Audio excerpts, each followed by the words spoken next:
There are moments in life when something appears before you at precisely the moment you are ready to hear it.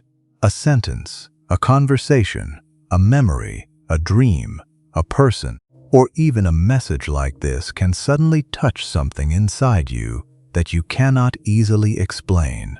You may call it coincidence. You may call it timing. But perhaps there is another possibility. Perhaps something within you has been trying to get your attention for a long time. We often imagine that we are fully conscious of why we think, feel, and behave the way we do. But much of our inner life operates beneath the surface. There are fears we have never admitted, desires we have pushed away, memories we have buried, and truths we have avoided because accepting them would require us to change. Yet what is pushed into the unconscious does not simply disappear. It waits, and sometimes it finds a way to return. Perhaps that is why certain messages affect you differently at different moments in your life. You may hear the same words today that you heard months ago, but suddenly they feel completely different. Why? Because you have changed. Your inner world has reached a point where something that once seemed meaningless now carries significance. Pay attention to that. Not every coincidence has to become a mystical prediction. Not every event contains some secret destiny. But there are moments when your attention itself becomes meaningful. Something catches your eye. A thought keeps returning. A particular question refuses to leave you alone. You repeatedly encounter the same emotional pattern. You meet someone who awakens something you thought had disappeared. You have a dream that stays with you long after waking. Instead of immediately dismissing these experiences, pause, ask yourself, why does this matter to me right now? That question can open a door. Your unconscious mind often communicates through symbols, emotions, patterns, and recurring experiences, rather than through clear sentences. It may reveal what your conscious mind is unwilling to acknowledge. You may say, "I am fine," while your body tells a different story. You may say, "I do not care anymore," while your thoughts continue returning to the same person. You may insist that you have moved on, yet find yourself repeating the same choices in different relationships. These contradictions are not necessarily signs that something is wrong with you. They may be invitations to become more conscious. Perhaps the message finding you today is not about predicting your future. Perhaps it is about revealing something that is already happening inside you. Maybe you are standing at the edge of a decision. Maybe you have outgrown a version of yourself. Maybe you know that something must end, but you are afraid of what comes afterward. Maybe you have spent so much time becoming who other people expected you to be that you have forgotten who you are when nobody is watching.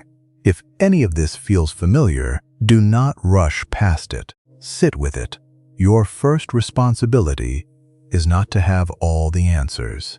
It is to become willing to listen, because transformation rarely begins when you discover something completely new.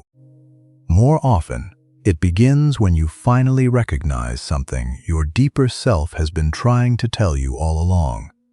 And perhaps this is why you are here now. Not because the universe owes you an explanation, but because something within you is finally ready to be heard. The message cannot change your life until you are brave enough to listen to the part of yourself you have spent years trying to silence. There comes a moment when you can no longer pretend that you do not know. You may not know exactly what to do, and you may not understand where the road will lead, but somewhere beneath the noise of your thoughts, there is a quiet awareness that has been trying to reach you. You feel it when something no longer feels right. You feel it when you keep returning to the same question. You feel it when a relationship drains you, when a dream no longer excites you, when a decision keeps appearing in your mind, or when you wake in the morning with the strange feeling that you are living a life that does not completely belong to you. And yet, you continue. You tell yourself that things will change. You tell yourself to be patient. You convince yourself that you are asking for too much, feeling too much, or imagining things that are not really there. Sometimes it is easier to doubt yourself than to confront a truth that demands action. But the inner voice does not usually disappear simply because you refuse to listen. It becomes quieter for a while, and then it returns through another door, perhaps through anxiety, perhaps through frustration, perhaps through exhaustion, perhaps through a recurring dream or the same painful pattern appearing again and again. This is why you must begin looking beneath the surface of your life. Ask yourself honestly, what do I already know but refuse to admit? That question can be uncomfortable because the answer may challenge the identity you have built. You may discover that you have been staying somewhere because you are afraid to leave. You may realize that you have been seeking approval because you are afraid to trust your own judgment. You may recognize that you are holding on to an old version of yourself simply because it is familiar. The conscious mind loves familiarity. It prefers what it already understands, even when what it understands is painful. The deeper self, however, is concerned with becoming. And becoming often requires you to leave behind what once protected you. Think about how many times you have said, "This is just who I am." But perhaps it is not who you are. Perhaps it is who you learned to become. There is a difference. You may have learned to remain silent because speaking honestly once caused conflict. You may have learned to please everyone because rejection frightened you. You may have learned to appear strong because showing vulnerability once made you feel unsafe. These patterns can become so familiar that you mistake them for personality. But what is familiar is not always authentic. Your inner self may be asking you to reclaim something you abandoned long ago. Your honesty, your courage, your creativity, your boundaries, your ability to say no, or simply your permission to live according to your own values. Do not expect this realization to arrive with thunder. Often, it arrives quietly, a feeling, a question, a moment of clarity, a sentence that suddenly reaches deeper than expected. When that happens, do not immediately distract yourself. Listen. You do not have to change your entire life today. You only have to become honest about the next step, because the life you are searching for may not begin when everything outside of you changes. It may begin when you finally stop betraying what you already know inside. The truth you keep ignoring will continue knocking until you become courageous enough to open the door. Sometimes, the pain you experience is not simply something that happened to you. Sometimes it is also showing you something about yourself that you were not ready to see. This does not mean that your pain is your fault. It does not mean that every painful experience was created by you. Life can be unfair. People can hurt you. You can be betrayed, rejected, misunderstood, abandoned, or disappointed through no choice of your own. But even when the pain is not your fault, what it reveals about your inner world deserves your attention. There are certain experiences that affect you far more deeply than others. Someone says one sentence, and you cannot stop thinking about it. Someone ignores you, and suddenly you feel worthless. Someone succeeds, and instead of feeling happy for them, Something inside you becomes uncomfortable.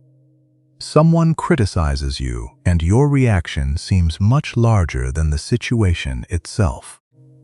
These moments are worth examining, not because you should judge yourself, but because they may be showing you a part of yourself that has remained unconscious. This is what we might call the shadow. The shadow contains aspects of ourselves that we have rejected, denied, hidden, or decided were unacceptable. Perhaps you were taught that anger was wrong, so you learned to suppress it. Perhaps you were taught that vulnerability was weakness, so you became emotionally distant. Perhaps you were punished for expressing your needs, so you learned never to ask for anything. You did not necessarily choose these patterns consciously. You adapted, and what you hide does not simply vanish. It continues to influence your choices, your relationships, your reactions, and the way you see the world. This is why certain people can become powerful mirrors. The person who irritates you may reveal something you have refused to acknowledge. The person you envy may represent a quality you secretly wish you possessed. The person who repeatedly triggers your anger may be touching a wound that existed long before they entered your life. Again, this does not mean that everyone who hurts you is secretly innocent, or that you should tolerate harmful behavior.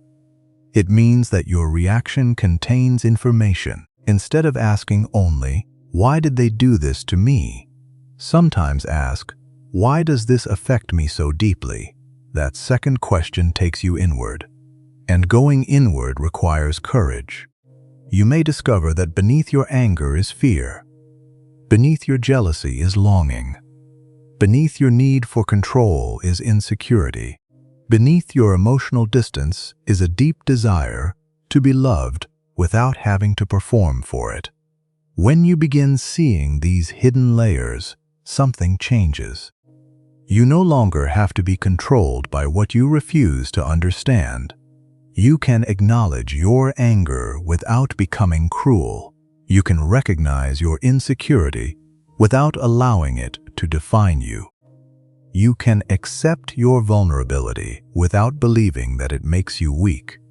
This is the beginning of integration. You do not become whole by pretending that your darkness does not exist. You become whole by bringing what was unconscious into awareness and learning how to relate to it consciously. So if something is hurting you right now, do not immediately run from the lesson hidden inside the pain. Pause. Ask what it is revealing. Ask what part of you needs understanding rather than punishment. Because sometimes the wound is not only where you were hurt, it is also where your hidden self is asking to be seen. When you dare to face the shadow within you, the darkness that once controlled, you can become the doorway through which your deepest strength finally emerges. There is a painful moment in life when you realize that something you desperately wanted to keep is beginning to leave. A relationship changes. A friendship becomes distant. An opportunity disappears. A dream you once believed in no longer feels alive. Sometimes, even an identity that once gave you security begins to feel uncomfortable, and your first instinct may be to chase it. You want answers. You want another conversation. You want to repair what is breaking. You want to return to the moment before everything changed. But sometimes, what is leaving your life is not being taken from you. Sometimes, you are being released from it. This is difficult to accept because the conscious mind often associates loss with failure. We think, if I lose this person, I have failed. If this opportunity disappears, I have missed my chance. If this chapter ends, something must be wrong with me. But life does not always remove something because you are unworthy of having it. Sometimes it removes something because you have become someone who can no longer remain inside the same psychological space. Think about the person you were 5 years ago. Your fears were different. Your priorities were different. Perhaps your definition of love was different. Perhaps you accepted things that you would never accept today. Perhaps you needed approval from people whose opinions no longer control you. You changed. And when you change internally, the external world cannot always remain exactly the same. This is one of the most difficult parts of psychological growth. The old life may continue asking you to be the old person. You may feel tempted to return, simply because the familiar feels safer than the unknown. But familiarity is not the same as belonging. There are relationships that survive only as long as you remain silent. There are environments that feel comfortable only because you have learned to shrink yourself inside them. There are dreams that once represented your deepest desire, but now belong to a version of you that no longer exists. So when something begins leaving, pause before you chase it. Ask yourself, am I trying to save this because it is truly meaningful, or because I am afraid of what I will become without it? That question can change everything. Sometimes you are not grieving the person or situation itself. You are grieving the identity you had while you were connected to it.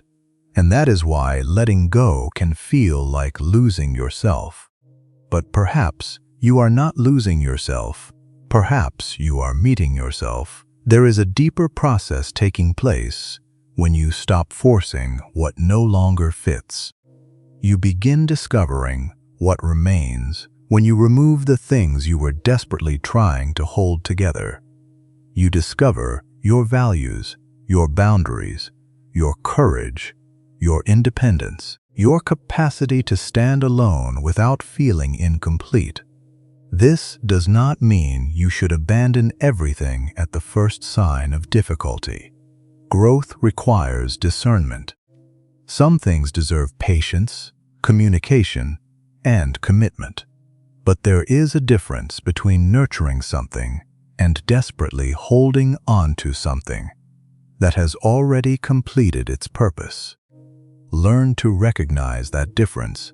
If something leaves, despite your honesty, effort, and love, allow yourself to grieve, but do not allow grief to convince you that your future has disappeared. Sometimes an ending is not the destruction of your path, it is the clearing of the path. And what is waiting ahead may require both hands free. Stop chasing what is leaving. Sometimes the door closing behind you is the very thing giving you the courage to walk toward the life that is waiting ahead. Perhaps you have been waiting for a sign. You tell yourself that you will act when the timing is right, when you feel completely certain, when someone gives you permission, or when life finally makes the decision obvious. You keep looking for another coincidence, another conversation, another opportunity to confirm what you already suspect deep inside. But sometimes, the sign you are waiting for is not something outside of you. Sometimes, the sign is the courage to act. We often imagine that clarity must come before action. We believe that once we understand everything, fear will disappear and the correct path will become obvious. But life rarely works this way. There are moments when you can understand enough to take the next step. Even though you cannot see the entire road, this is where courage becomes important. Courage does not mean that you are completely free from fear. It means that fear is no longer making every decision for you. Perhaps you already know that you need to leave something behind. Perhaps you know that you need to begin something you have been postponing. Perhaps there is a conversation you need to have, an apology you need to make, a boundary you need to establish. or a dream you need to finally take seriously.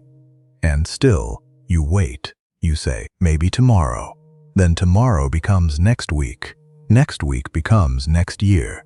And eventually, you may realize that you were not waiting for the right moment. You were waiting to become someone who was no longer afraid. But that person is created through action. You cannot think your way into courage forever. At some point, you must move. This does not mean acting recklessly. It means becoming honest enough to distinguish between genuine uncertainty and fear disguised as uncertainty. Ask yourself, do I truly lack information, or am I afraid of what will happen if I follow what I already know? That question may reveal more than another 100 signs ever could. Your inner life often gives you direction gradually, a persistent feeling, a recurring thought, a growing dissatisfaction, a quiet desire that refuses to disappear. These things may not provide a complete map, but they can point toward the next step. And the next step is enough. You do not need to know where every road will lead. You need to know whether the step in front of you is honest. Perhaps you are waiting for someone to choose you. Maybe you need to choose yourself. Perhaps you are waiting for permission to begin. Maybe you need to give yourself permission. Perhaps you are waiting for certainty that the future will work out. But no human being is given that certainty. At some point, you must make peace with not knowing. This is part of becoming conscious. You stop demanding that life remove all uncertainty before you participate in it. You listen inwardly, you examine your motives, you recognize your fears, and then, despite them, you take responsibility for your choice. The sign may not arrive as a dramatic event. It may simply be the moment when you finally say, I cannot continue living against what I know to be true. That moment matters, because sometimes your life does not change when the universe sends you a clearer sign. It changes when you finally become brave enough to respond to the sign that has been inside you all along. Stop waiting for certainty to give you courage. Take the step, and let your courage become the sign that changes your life.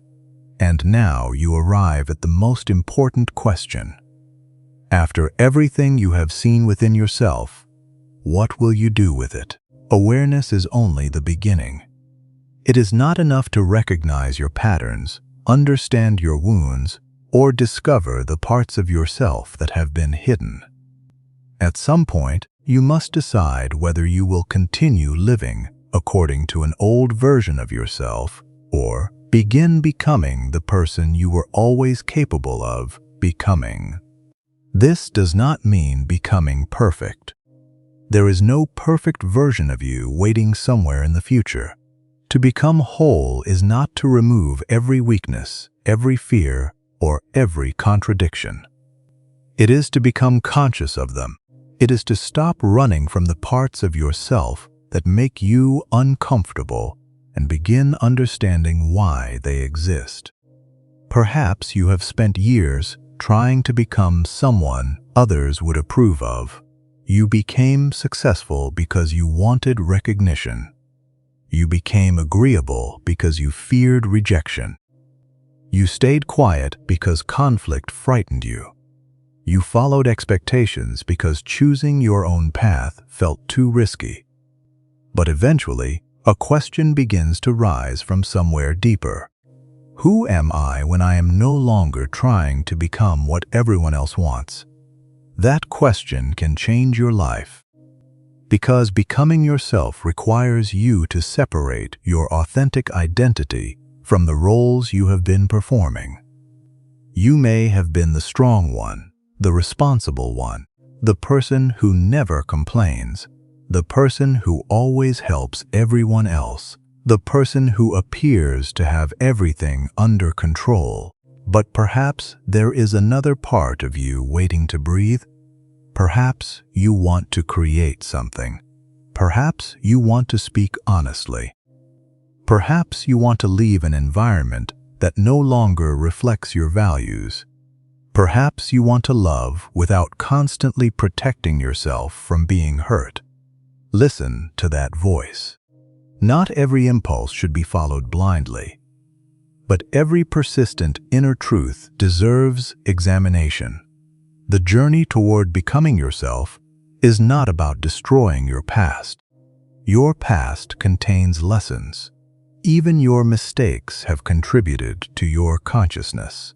The goal is to take what you have learned without allowing yesterday to dictate tomorrow. You can forgive yourself without returning to the same behavior.